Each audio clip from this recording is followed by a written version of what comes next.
Bonjour à tous, encore et toujours des vidéos sur AGS, donc cette fois-ci, on va partir sur le montage d'un kit de feu additionnel longue portée et stromboscopique.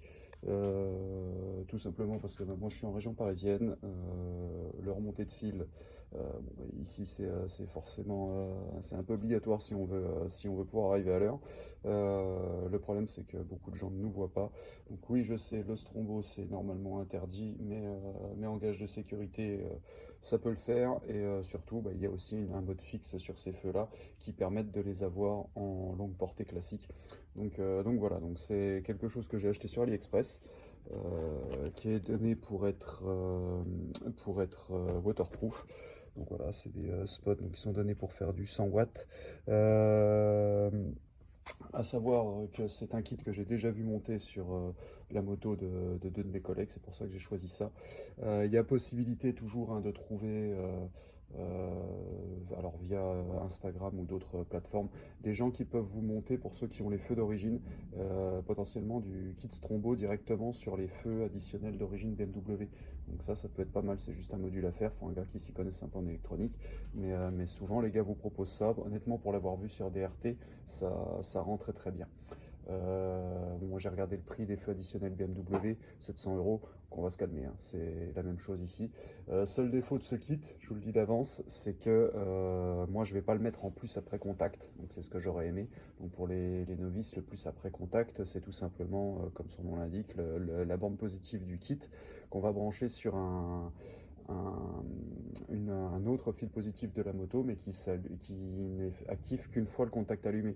Typiquement, normalement, ça se branche sur le plus des phares, ce qui fait que quand vous coupez votre contact, bah, si quelqu'un vient appuyer sur le bouton de votre kit additionnel pendant que la moto est à l'arrêt, par exemple, et que vous n'êtes pas à côté, bah, il ne peut pas allumer les feux et les laisser allumer. Ça évite ça surtout, ça évite de décharger la batterie si jamais vous les oubliez. Voilà, c'est le petit truc à penser. Moi, je suis pas doué en électricité, donc je vais pas le faire, ce sera branché en direct sur la batterie. Donc on va ouvrir.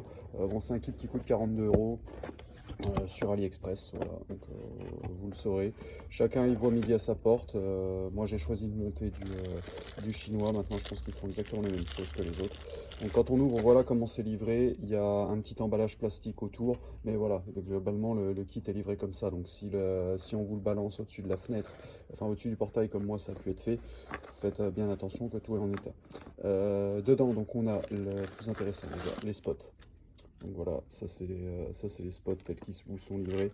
C'est quand même quali, ça a vraiment du poids.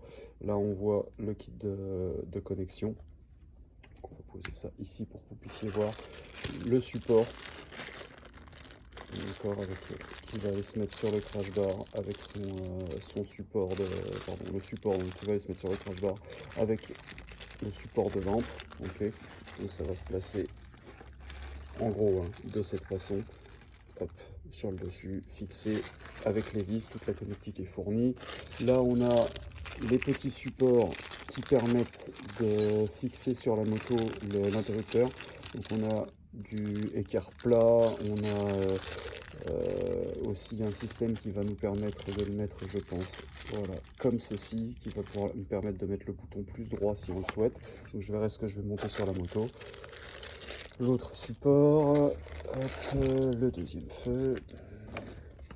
Et là, on a hop, le faisceau avec hop, le bouton d'allumage, plutôt quali. Donc là, on doit avoir le mode strombo et le mode d'allumage fixe. Donc je verrai à l'usage. Pareil, ça pèse son petit poids, c'est plutôt sympathique. Donc on va voir ce que ça donne. Hop, on a l'échangeur ici. Sur le support, on voit qu'on a un porte-fusible. On a un fusible dedans. Alors je vous redonnerai l'ampérage juste après, quand j'aurai réussi à l'ouvrir. C'est à une main, je peux pas le faire, mais ça doit être du 15. On a, je pense que c'est un relais. Hop. La connectique des différentes lampes. Donc une ici et hop, et une là. Et l'écosse à monter, donc avec un petit plus ici Hop, et deux autres plus là. Donc, je vais voir un peu comment monter ça. Et puis, voilà, et puis je vous dis ce qu'il en est après. Ok. Là, de toute façon, il va falloir démonter beaucoup sur la moto pour se faire de la place parce que c'est pas le plus dur de monter les supports. Mais là, il faut dépouiller pas mal la moto pour pouvoir surtout passer le câblage. En sachant que la batterie sur la GS est sur le côté droit. Donc voilà, je vais voir comment je vais nous monter ça. Voilà, on se retrouve sur la moto. Les supports sont montés, bon, c'est pas très compliqué, hein, c'est deux vis. On voit que sur les crash bars Wunderlich, ça tient très bien. J'ai à peine serré contact et ça bouge déjà plus. Pareil de l'autre côté. Moi j'ai choisi de les rapprocher au maximum d'ici tout simplement parce que si vous les mettez là et que vous tombez, en fait vous risquez d'abîmer le projecteur, donc c'est pas le but. Je vais après pour décaler peut-être un peu du plastique pour éviter les vibrations dessus.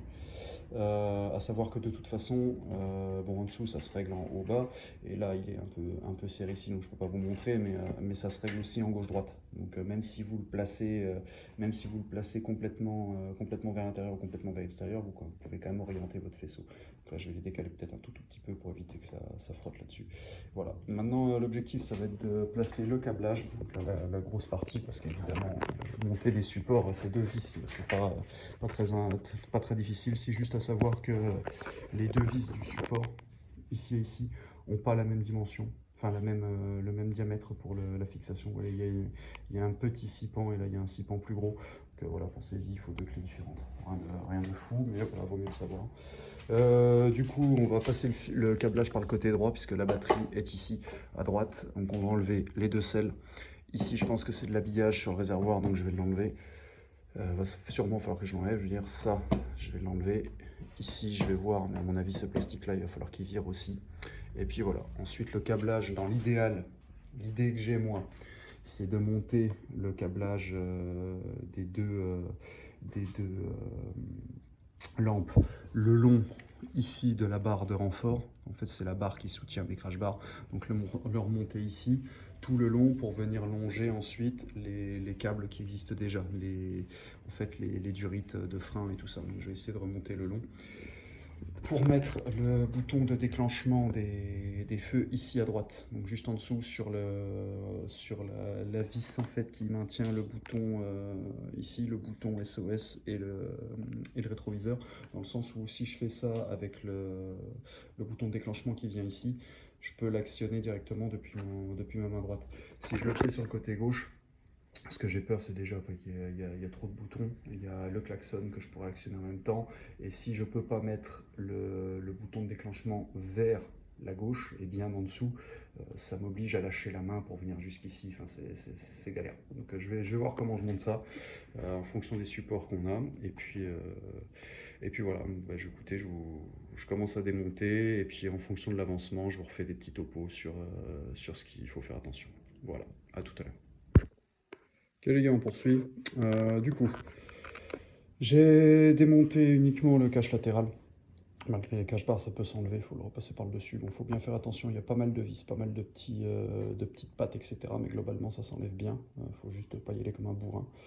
J'avais commencé à démonter le garde-boue, mais au final, il n'y a pas besoin. Je vous le dis, bon, ça permettra juste de remonter plus facilement, mais voilà, il n'y a pas besoin d'enlever le garde-boue. En tout cas, pour le montage que je fais moi, tout simplement parce que je voulais enlever le réservoir. Mais j'en ai chié pour essayer de déclipser ça, donc j'essaye même pas. Je vais le casser, ça sert à rien. Surtout que je pense que le réservoir peut basculer comme ça. Mais pour le passage de câble que moi je vais faire, au final je ne vais pas passer par là. Je vais simplement longer le cadre. Du coup, comment j'ai fait? J'ai fait plusieurs tests, donc la selle tient, il y a suffisamment d'espace. À savoir que moi la selle est la position la plus basse, donc il y a quand même de la place pour placer des choses. Là, j'ai mis le boîtier des câbles, il est juste collé avec du double face. Permet de le bouger. Je vais passer les câbles ici le long. Ici le long, je vais évidemment les lier, hein, je ne vais pas les laisser comme ça, je vais passer tout ça le long. Je vais essayer de caler tout ça derrière ce tube de cadre là. On va passer ici. Ici. Donc on continue là, là. Et alors là, je vais essayer de vous montrer. On continue de longer le cadre. Vraiment, on suit le cadre. Là, vous voyez, il y a le morceau de cadre qui est là, en gris, juste derrière. Là. tout au fond derrière mon doigt. J'essaie de faire la netteté, pas simple, mais voilà, ici, vous verrez, il y a un longeron du cadre. On suit, et là, on va passer, hop, ici. En fait, on peut passer là. Hop, alors pas dessous la durite évidemment, mais là, d'accord, sur le dessus du cadre, on peut passer ici. En longeant le cadre, ça nous fait ressortir derrière, derrière le ventilo au téléphone, c'est pas simple, mais là vous voyez, là où il y a le résilient tout au fond, c'est le cadre.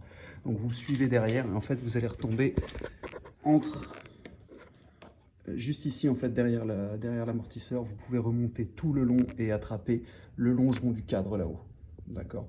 Voilà, on le voit un peu plus, le tube gris là, ok. Et on suit en fait le long du cadre. En suivant, ça permet d'éviter que les fils traînent un peu partout. Je vais pouvoir fixer des résistants, etc. pour que le câblage reste bien. Il y a suffisamment de câbles pour le mettre soit de ce côté-ci pour l'interrupteur, soit là-bas. Je vais aller chercher le support pour vous montrer ce que ça donne. À l'avant, on a mis les feux, je les ai prépositionnés. Le câble va venir ici, grosso merdo, hein, va venir ici le long de la barre, bien accroché, repartir et venir se fixer par ici sur les connectiques, tout simplement. D'accord? Voilà le projet. Maintenant, il va falloir faire ça proprement pour que les fils soient très bien intégrés, parce que le but, c'est pas que ça fasse dégueulasse. Donc voilà, là, il y a un peu de boulot de mise en place de câblage, mais globalement, ça va. Je vais chercher le support et je vous montre vite fait ce que ça donne. Voilà, donc j'ai récupéré le support du bouton qui est là. Bon, il se met indépendamment de chaque côté, comme ça ou comme ça. Et le bouton épouse parfaitement la forme, d'accord? Soit on peut venir le placer ici, auquel cas, alors là je tiens le téléphone, mais auquel cas avec le pouce gauche, c'est quand même possible de venir l'attraper, sans souci du tout. Je pense que c'est la position qu'il va venir prendre.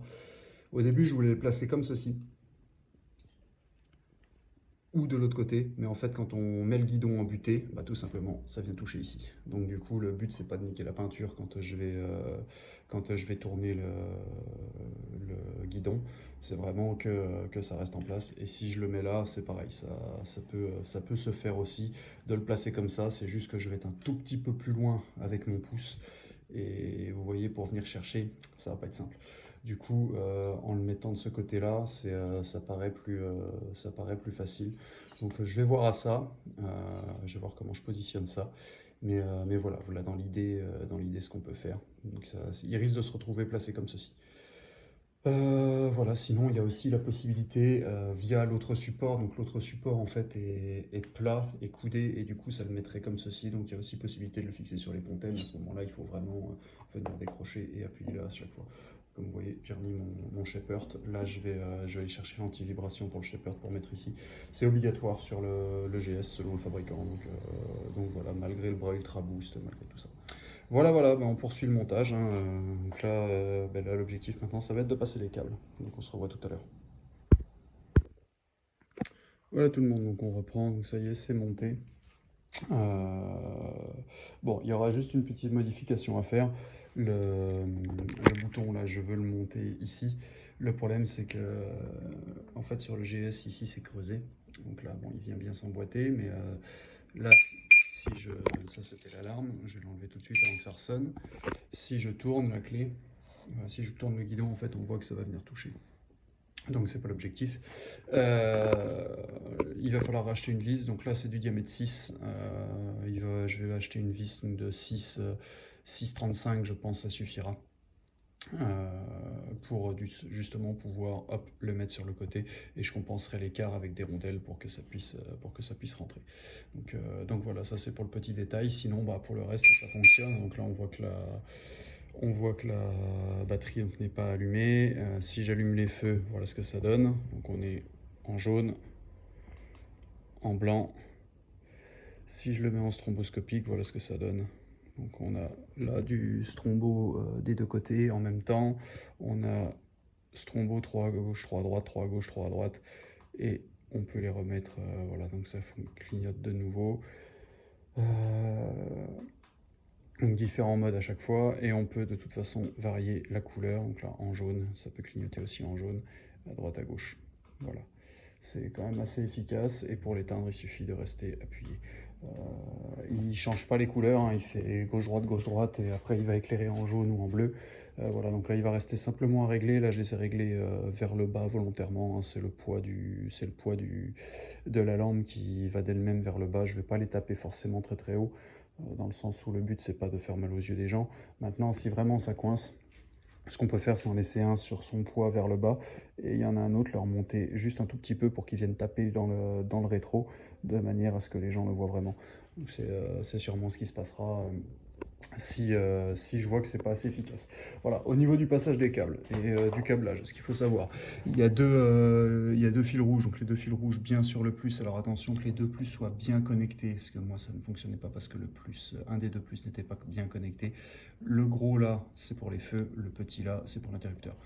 Bien mettre son fusible, sinon bon, là c'est là que c'est bien, c'est qu'on voit que ça ne fonctionne pas. J'ai bien testé, sans le fusible ça ne marche pas, donc ça c'est cool. Donc le relais il est là avec le double fil. Là j'ai passé tous mes câbles, j'ai mis du Rilsan, hop, ça passe là, ça passe là, ça passe là. Ici c'est le seul endroit où je voulais rentrer un peu plus au câble comme ça, mais je peux pas, il n'y a pas la place. Ça passe derrière, ça remonte le long. Alors est-ce qu'on va réussir à voir hop, avec la netteté, c'est pas génial. Donc là dans le fond, vous voyez, il y a un Rilsan. Mais en fait c'est là que j'ai accroché mes câbles. Ça remonte le long du cadre. Et ensuite, on passe ici, on voit le câble là, et on vient accrocher sur la patte au milieu. Je vais essayer de voir pour qu'on voit un peu mieux. Voilà, on raccroche sur la patte principale au milieu, et puis on vient, hop, sur les feux, les blocs de chaque côté. Voilà, le câble c'est pareil, lui il passe juste en dessous du boîtier ici. Juste en dessous. Il est juste maintenu ici sur la gaine pour le laisser vivre, mais aussi pour pas qu'il pende un peu partout. Et voilà, et ça se termine sur le bouton. C'est un montage qui m'a pris honnêtement un petit peu de temps, dans le sens où il fallait que je vois comment démonter la moto. Maintenant ça se fait quand même très bien, faut pas se leurrer, c'est efficace. Donc voilà, ça s'allume bien sans le contact de la moto, donc il faudra pas les oublier. Et puis voilà, après il y a toujours moyen de faire du plus après contact, de faire du mieux, mais là en appoint ça ira très bien. Voilà, bah écoutez, j'espère que ça vous aura aidé. Je ferai peut-être un petit retour sur l'utilisation d'ici quelques temps, quand j'aurai vu comment ça se comporte, sur la route. Et puis voilà, bon, il me reste les carénages à remonter, et puis c'est parti. Bonne route à tous.